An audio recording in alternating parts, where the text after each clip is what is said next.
Disney's 100-year celebration with Fandango is off to a very bad start.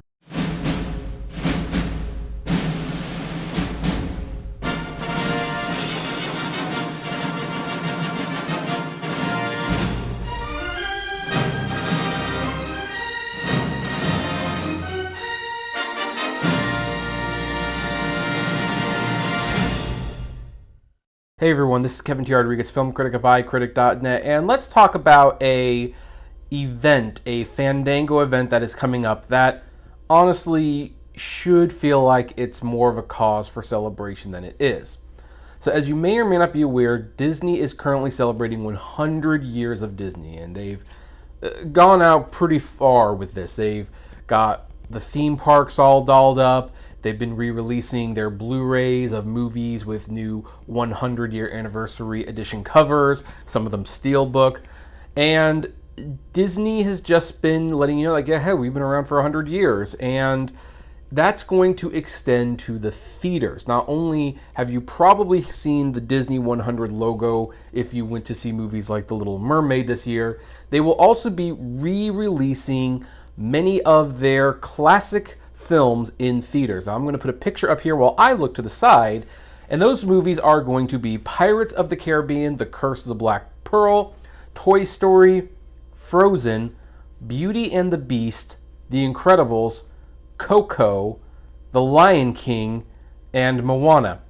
And I want to state up front, these are all very good movies. Really, I like these movies quite a bit. So I'm not complaining about the quality of the movies when I make this rant. Let's make this abundantly clear.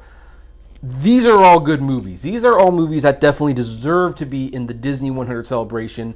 They are, I don't think there's any less than 4-star movies on this list, in my opinion. I think I gave them all 4 stars or more in my reviews. They are all very important to Disney history. They are all classics. And so you would think that I wouldn't have anything to complain about with this list. Unfortunately, I have a couple things to complain about, and you have to keep in mind that just because something is good doesn't mean it's not missing the point. Now then, what is wrong with these movies if I like them all and they're all good, all that jazz? What's the problem? Well, here's the first problem. The first problem is this list is veering very, very close to the modern day. The oldest film on this list is Beauty and the Beast, which is 32 years old. Now that terrifies me because I remember seeing this in theaters, and I remember going to Chuck E. Cheese after the movie too. Saw it at the Birdcage Walk in Citrus Heights, California. Many memories as a kid. I loved that movie. But it's 32 years old.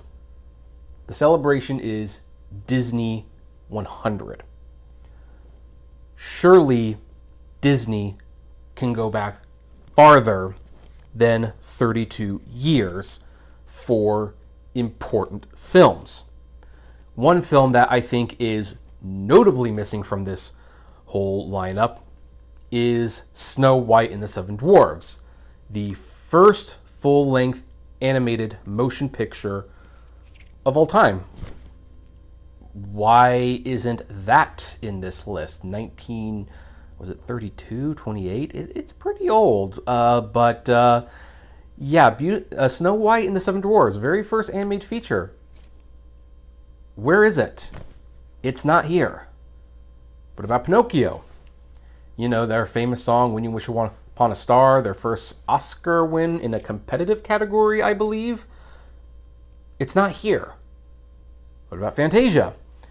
A very experimental film where Walt Disney put animation to music. It's not here. What about Sleeping Beauty? The iconic castle logo comes from this movie. It's not here. What about 20,000 Leagues Under the Sea? First science fiction film the Disney studio made? Not here. And look, I understand that when it comes to selecting movies, especially as part of a series like this, you have to pick and choose. You're always going to leave something off the list. I'd also like to see The Hunchback of Notre Dame on this list. I fully understand why Disney did not pick that movie. And I'm not just talking about like the modern day, the old Walt era movies that they missed out on. Movies that also aren't on this list that probably should be include Tim Burton's The Nightmare Before Christmas. If this thing were to extend into December, maybe The Santa Claus would make for a great addition. And while I know the 80s are not a great time period for the Disney company, there's a lot of 70s and 80s Disney movies that are just outright forgettable. I think it'd be fun to see The Great Mouse Detective back in theaters again. I mean, from the creators of Moana and Aladdin and Treasure Planet. You know, that kind of got things back on track, if you will. I know Little Mermaid was the real one that got things back on track, but The Great Mouse Detective was the one that showed that things could get back on track.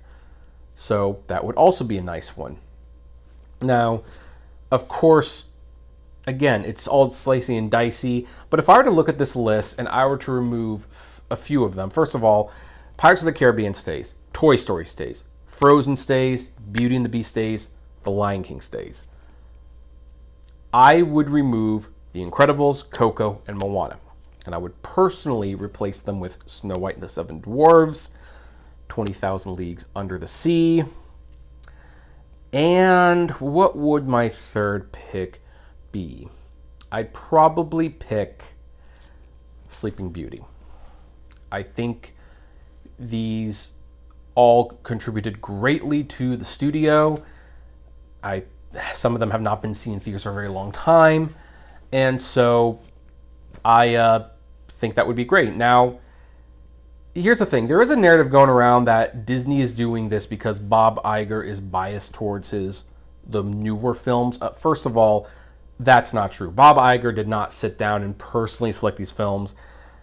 I don't even think he really paid attention to what was being picked other than a tertiary sign-off, like someone said, yeah, here, sign this. What's this? Oh, we're going to put some of our Disney films back in theaters for limited runs with Fandango. It's like, okay, yeah, sure. But I also know that under Iger's tenor, we did see theatrical re-releases of like 101 Dalmatians, Aladdin. We even saw a theatrical release of an extremely goofy movie, which was never supposed to be in theaters. So I don't think this is Iger being biased. I think whoever did the programming basically said, okay, what is popular with Disney fans that we think they will go out and buy a ticket to see on the big screen. And while I believe people will go to see Snow White or Pinocchio on the big screen again, that's probably the thinking behind it. But nevertheless, oldest film in this lineup is 32 years old. That's problem number one. Now here's problem number two.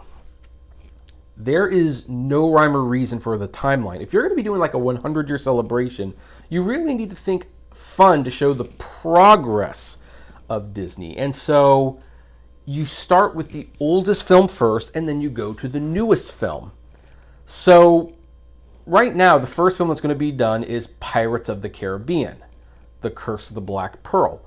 But then it's Toy Story, a movie that came out like 8 or 9 years before that. Then it's Frozen, a movie that came out almost 20 years after that, and then Beauty and the Beast, which came out. So you see where we're going with this. I think it would have been, this is not crucial, by the way, but I think it would have been nice to kind of do like a Disney through the ages type thing with this event. And then you might have even gotten like a little bit of a theme when you go out to sell the tickets, like, hey, watch Disney through the ages, and people could buy tickets to the whole series and kind of watch movie films as they evolve throughout the year. I think that was a huge missed opportunity, and I'm really sad to see that they did not do that. Now, that being said, am I going to boycott this event? Do I encourage you to write letters? And the answer is no. First of all, yeah, you can complain about it on Twitter. Yeah, you can send the emails, but the schedules are locked, they're loaded. Nothing is going to be changed at this point. If the event gets extended, then we'll see more films, but as of right now, these are the only films that they are doing for this event. I think each film is going to be like a week or so, and then they're going to move to the next weekend. They're going to do it through October. Again, I think it would be nice if they extended it, but it's also hard to extend an event like this during November, December, and January, which is Oscar season, and all the Oscar hopefuls are getting out there.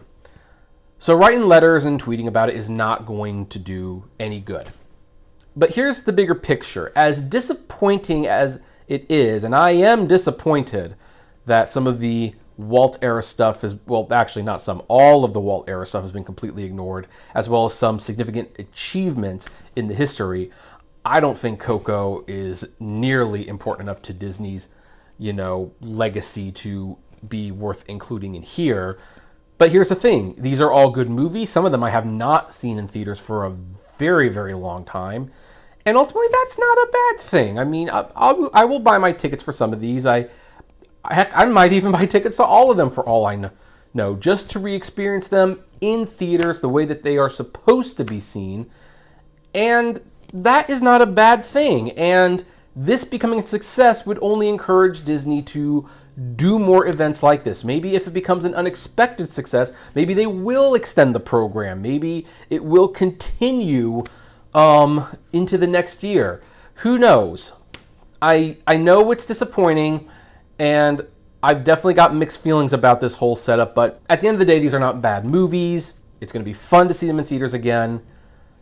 I wish they had included some Walt era stuff. I wish they had put them in the order of which they came out. I wish that, and hey, it could have been worse too. I mean, they could have put the live action Beauty and the Beast and the Lion King in here, and then I really would have had some things to say about this. But so I'm going to look on the bright side as well as just gripe a little bit. But that being said, what do you think of this lineup? Are you going to go see any of them in theaters? I would love to know. Comment below, like, favorite, share, subscribe. And by the way, which Disney movie do you personally wish? And you can only pick one. You can only pick one because we're going to run out the assumption that Coco would be discarded on my list. You can only pick one of these movies. What would you do? For me, it would be Hunchback of Notre Dame. I'd love to know what your pick would be and why.